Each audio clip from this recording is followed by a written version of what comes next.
So I just filled up a whole shopping cart full of their gay put it in the corner in the back of the store. If everyone does this, that'll be cool.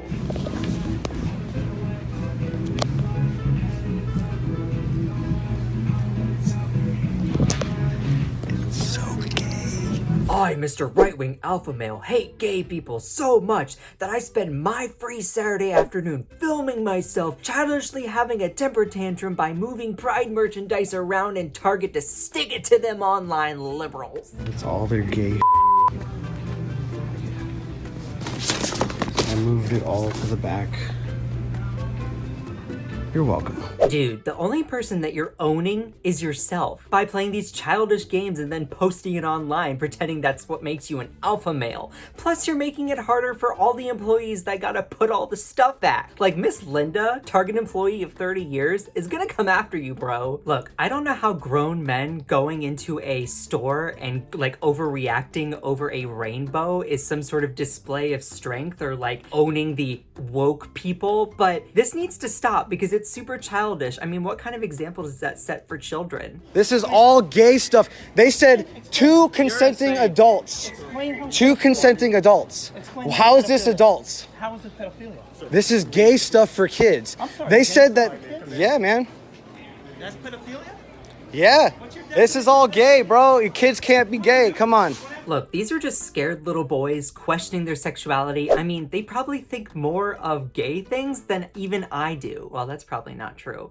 But overall, this is just a critique of masculinity. I mean, how is this going into and antagonizing employees in a store? How is that a display of strength? Like, think about it. Is this what masculinity, right-wing masculinity, has become? Can't we do better than that? Masculinity is about being strong, protecting your loved ones, keeping them away from harm. So why is it that these people think that masculinity is somehow antagonizing low-level wage earner workers in a popular chain over a rainbow or black Ariel? It doesn't make any sense. But that's low-key because they are still not able to process their internalized feelings because they're probably gay themselves. And I'm just being honest.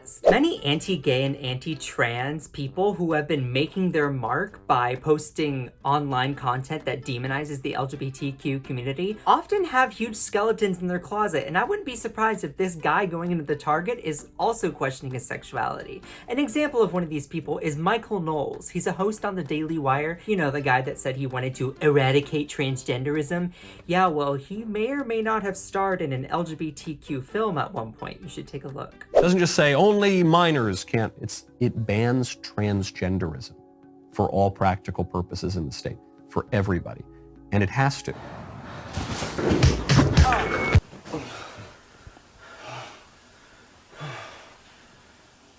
That was...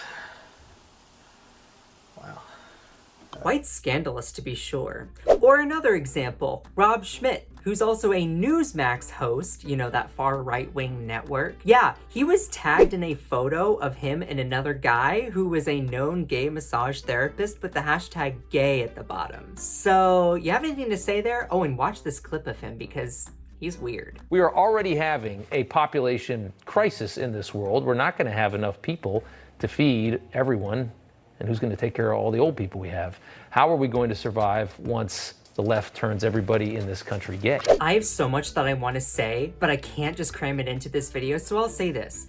We have a crisis amongst our population of masculinity and the inability for men to process their feelings about their sexuality, their place in the world, and they're often projecting and doing stupid actions by going into Target, playing childish games, being outraged at Pride merchandise as a way to show their strength, when in reality, they're just sad, lost little boys that aren't able to cope with their feelings. We're not going to be intimidated by this foolishness by people who are just seeking attention on social media. No, we are not. You are not going to shame us or try to fit us back in that closet. We deserve to fit into society whether you like it or not. And no matter how outraged that you get by our presence, which is a pretty snowflakey thing to do for all of your accusations of liberals or progressive Democrats being the snowflakes, you can just deal with our existence and live amongst us as equals, or you can continue your hatred and bigotry and continue to look like a fool, because that's a great example that you set for your children. So my big takeaway from this video is this: make sure that your masculinity is actually something positive and contributes something to society and is not some sort of weird projecting outraged action of childishness, doing things like putting Pride merchandise in a shopping cart and shoving it to the back of the store like that somehow makes you some sort of right-wing alpha male. Make sure that your masculinity or that your perception of being strong is actually rooted in something worthwhile instead of trying to marginalize other people. My name is Scott Johnson. You can find more of me on my YouTube, which is in the description below, as well as my TikTok. We just hit 66,000 followers. That's awesome. And most importantly, do not forget to smash that subscribe button to the breakdown so you can see more from amazing hosts like me. You know you want to.